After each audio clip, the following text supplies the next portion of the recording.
Hi everyone, this is Aaron for Zollotech, and we're going to take a closer look at the HTC Thunderbolt. The Thunderbolt is quite a nice phone. I just turned it on here.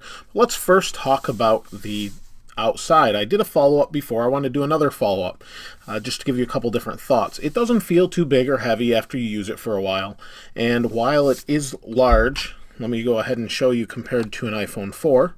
That's about lined up right, so you can see it does stick out quite a bit. Thickness-wise, it is a little bit thicker, but it definitely feels built well and maybe a little bit more substantial in the hand.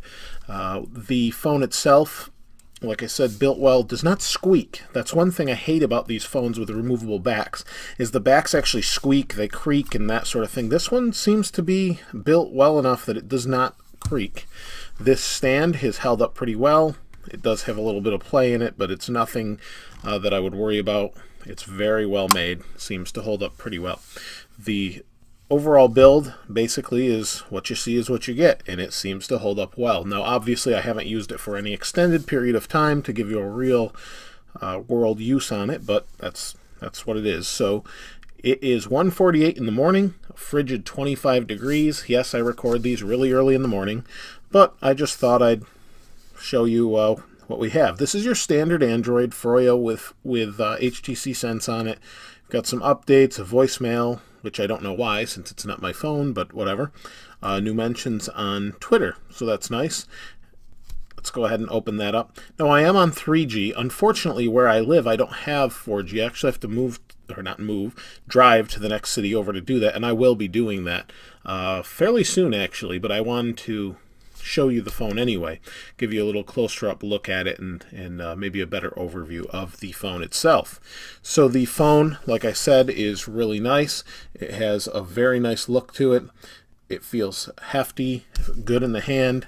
Battery life is something people have been mentioning a lot, and I'm thinking that the problem with battery is not when you're on 3G. I'm thinking it's when you're on 4G.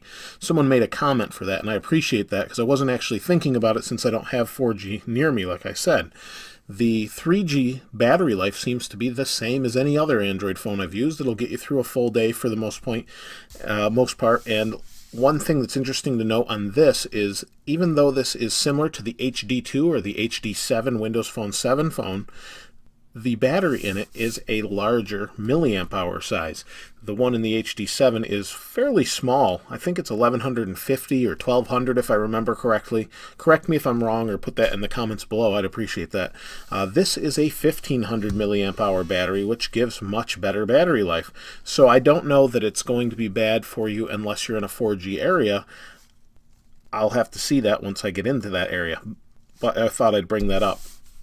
There is a couple annoyances I find with this phone, or really just one, other than anything you can kind of see. There isn't really anything annoying. The camera's fantastic, as you may have seen.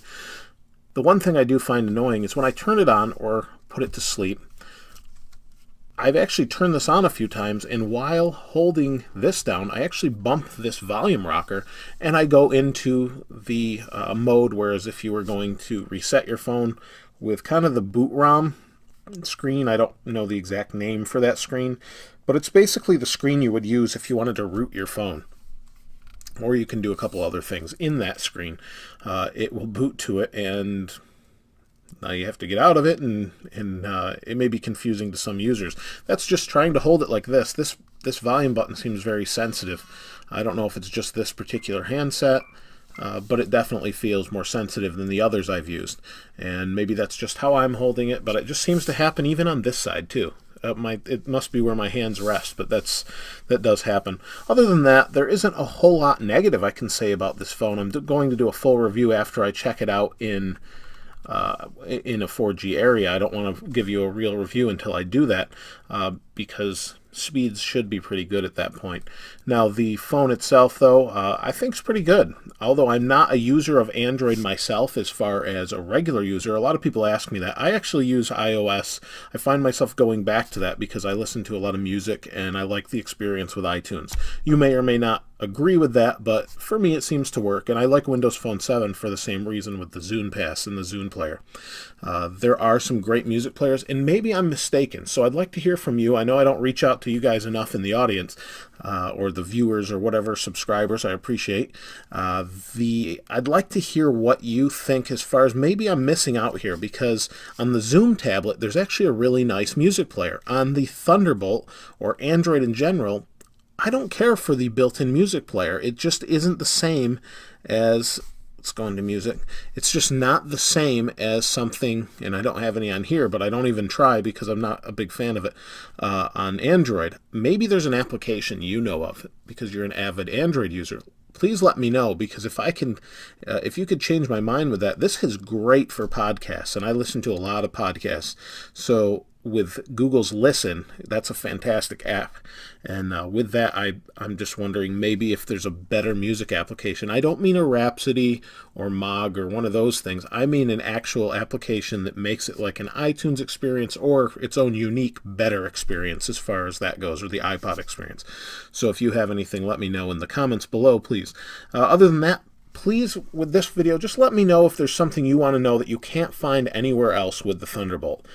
So far, I've given you basically what I know about it and how it's performed for me, but I do want to know what you want to know specifically. I showed you the camera. If you haven't seen that video, check it out, because it does show what this camera is really capable of, and it's pretty impressive.